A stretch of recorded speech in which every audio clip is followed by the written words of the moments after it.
Hello students, आज हम class 8th की वर्कशीट करने जा रहे हैं। साइंस की हिंदी मीडियम की वर्कशीट नंबर 80, जिसका टॉपिक है जंतुओं में जनन। हम जानते हैं कि निषेचन और इसके बारे में हमने पहले भी पढ़ा है। अब हम जानेंगे कि निषेचन के बाद क्या होता है। हम जानते हैं कि निषेचन के बाद नर युग्मक और मादा युग्मक दोनों के संलयन से क्या होता है, युग्मनज का निर्माण होता है। भ्रूण का विकास कैसे होता है? युग्मनज जो भी यहाँ बना, युग्मनज के निषेचन के फलस्वरूप परिणाम स्वरूप युग्मनज बन जाता है, जो भ्रूण में विकसित होने लगता है। ये युग्मनज बनने के बाद क्या होता है, धीरे धीरे भ्रूण में विकसित होने लगता है।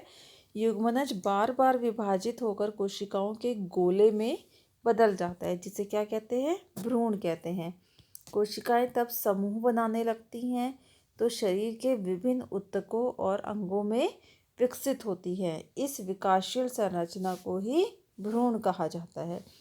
यहाँ क्या हुआ, ये वाले मेल हैं सारे, क्या है, ये नर युग्मक शुक्राणु है और यहाँ मादा युग्मक अंडाणु है। दोनों ही जब आपस में मिले तो युग्मनज बना और उसके बाद भ्रूण का विकास हुआ।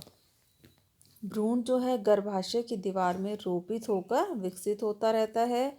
गर्भाशय में फिर क्या होता है, भ्रूण का जब विकास होता चला जाता है और धीरे धीरे शरीर के अंग जैसे हाथ, पैर, सिर, आंखें, कान आदि का ये सब भी विकसित हो जाते हैं।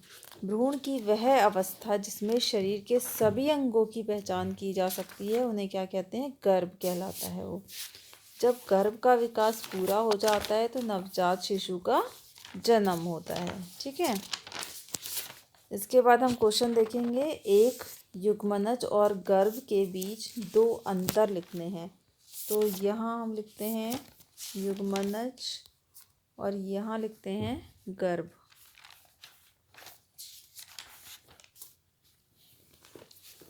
ठीक है, अब इसमें युग्मनज क्या होता है, जो एक कोशिका से मिलकर बनता है, एक कोशिका से, और ये जो होता है बहुत सारी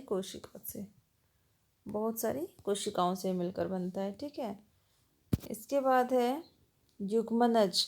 युग्मनज और गर्भ, इसमें क्या होता है, शरीर के सभी अंगों का विकास नहीं होता और इसमें शरीर के अंगों का विकास होता है। इसमें शरीर के अंगों का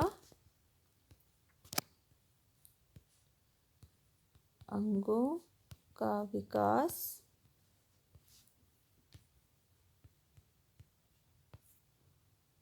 होता है। ठीक है, ये दो डिफरेंस हो गए।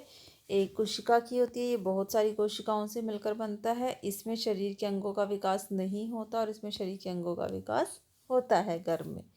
ठीक है, इसके बाद हम सेकंड क्वेश्चन देखते हैं। मादा के किस जनन अंग में भ्रूण का रोपण होता है? तो हमने यहाँ पढ़ा था गर्भाशय में भ्रूण का विकास होता रहता है। ठीक है, थर्ड क्वेश्चन देखेंगे। भ्रूण किसे कहते हैं और गर्भ किसे कहते हैं? तो हमें यहाँ दिया हुआ है भ्रूण के बारे में, ये थर्ड पूरा आ जाएगा, ये थर्ड का आंसर है, ए का। ठीक है, और इसके बाद है गर्भ, ये पूरा 3B का आंसर है। ठीक है,